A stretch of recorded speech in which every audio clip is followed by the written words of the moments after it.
why do we like those spices so much? Why do we need them in the first place? Well, imagine you are living before the Industrial Revolution without no refrigerator.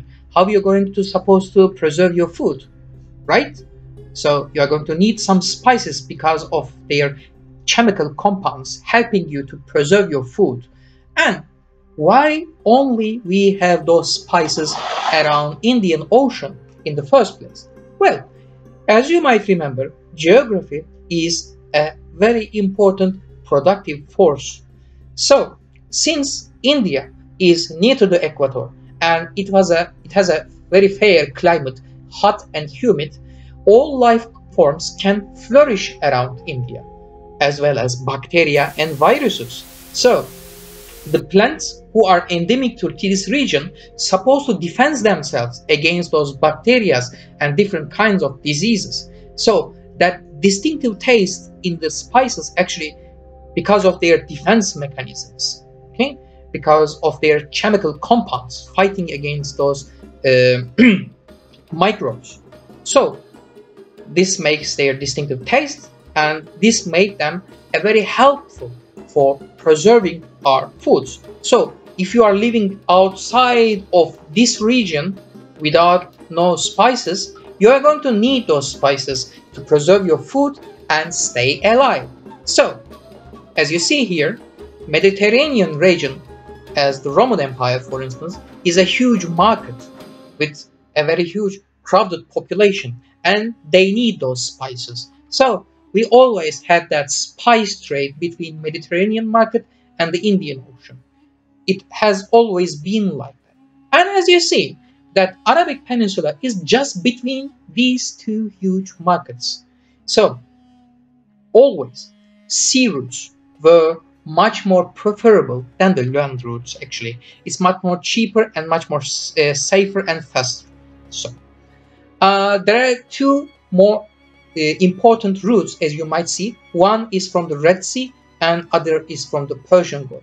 So a merchant can follow this route by the Persian Gulf, and they can follow the mighty rivers of Mesopotamia, Euphrates and Tigris, and they can reach the city of Baghdad. And from there, by the land, then they can go to Damascus, and from there they can reach to the Mediterranean market. Or they can follow this route from the Red Sea, and they can reach to Egypt and then to the Mediterranean. For the Romans, Red Sea was much more preferable because at their time there were two major superpowers, the Romans and the Persians. Those two mighty empires were fighting each other constantly, so they were rivals. And this Persian Gulf is under the domain of the Persian Empire, so it is not very preferable for the Romans. So they would prefer the Red Sea route more than the Persian Gulf, obviously. Even at the time of Augustus, the first emperor, the Romans tried to conquer Yemen, which they used to call as Arabia Felix, which means the rich Arabia, the richer Arabia. But they failed. Yemen is very important in here because it has a choke point, as you see, just at the entrance of the Red Sea. Also, afterwards, we are going to see that there is another mighty kingdom, the kingdom of Aksum, Ethiopian kingdom. So they were a Christian nation. Because of that, they were allied with the Roman Empire at that time. So they also tried to conquer Yemen. But since they are allied with the Romans, the Persians was not happy with them. So they fight against the Ethiopians in the Yemen. So it was a huge fight for the conquest of Yemen between the Ethiopians and the Persians and the Romans. They were always competing against one another for the controlling these areas. Also, there are several client kingdoms in the northern parts of Arabia as well, like for instance the Ghassanids and the Lahmids. So one of them was a Christian kingdom which was allied with the Romans, and the other was a polytheistic Arab kingdom which was allied with the Persians. So they were making a buffer zone between those two superpowers. So the cities in Arabic Peninsula were actually trade hubs like Mecca and Medina. And also Mecca was religiously important even before the Islam, because there was a huge temple in the city of Mecca which was called as Kaaba, and in the first place it was a polytheistic temple. There were several idols of different gods, and every year there were some festivals. So different tribes were coming to the city of Mecca to attend that festival. Because there was a huge crowd at that time for the festival, it was also a lucrative business for that trade city of Mecca.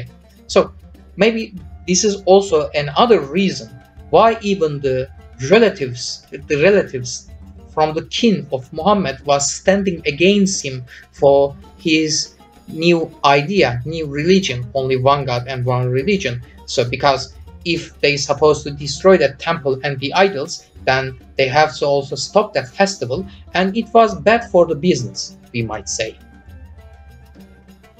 So because of the many citizens of Mecca stand against Muhammad, he and his followers supposed to leave the city. So they migrated to the city of Medina, which was another rival trade city, just a couple kilometers on the north of Mecca actually. So Muslims left Mecca and they go to Medina, which was also called as Hijrat, migration.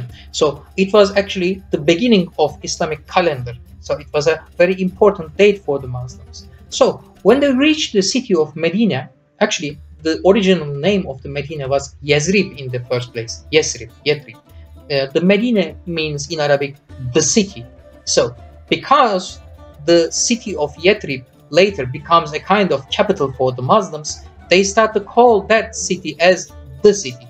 Okay, so it becomes the city, and then we are going to see that the Medina is going to be really a capital for the Muslims. And since you might remember, there was a rivalry between those two superpowers, Romans and the Sassanids. So they were both exhausted this continuous war, and with the emergence of Islam, since they first become a very important force in the city of Medina, then they conquer Mecca and all the Arabic Peninsula, and then the Muslims continue their conquest in Persia, in Egypt, in Northern Africa, inside the Anatolia, and to the east, to the Central Asia.